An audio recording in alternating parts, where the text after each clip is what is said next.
Hey guys, Mike with CS Outdoors. I'm just out here doing some shed hunting on one of my farms in central Missouri, and I like to incorporate some scouting into it as well.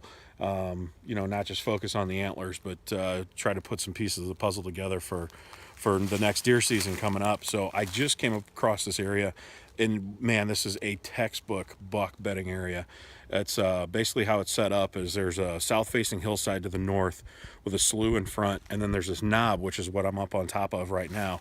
And this knob is just surrounded in just thick, really thick brush that's really hard to get through, except there's 4 or 5 different distinct escape routes that I'm able to pinpoint just from standing where I am, that this buck that's using this is able to move in and out of here as much as he needs to, and be undetected.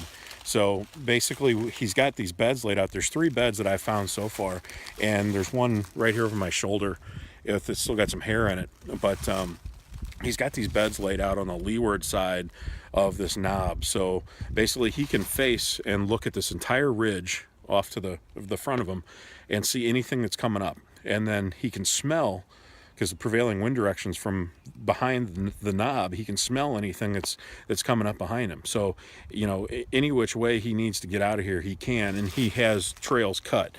And on each of those trails, I actually am able to tell which way he's coming and going because he's got rubs, and the direction of those rubs are different leading in and out of here. So I can kind of get an idea of, where he's coming in at and what direction he's leaving at as well, just based off on the direction of the rubs are all on the same side of the tree. So I know he's facing going that way as he's coming out of here to leave his bed and making rubs.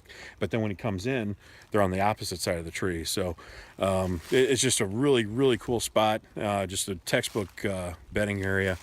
And just so cool when you find something like this and you actually start visualizing and laying out what this deer sees when he's up here bedding, and when he picks a bedding area, why he does what he does. So just really cool to find something like this. So one thing too, when you're out shed hunting, and especially if you're getting into some of these bedding areas like this, don't leave your scent control out, as you're coming in and out of these places. I hit everything down with a scent crusher on the way out here, just because, I don't want him to know that I was in here poking around. So I don't want to give him any reason to stop using this area. Not saying he wouldn't move back in, in a month or a year, but I don't want to give him any reason not to. So just keep that in mind when you're out shed hunting. Don't forget about the scent control. So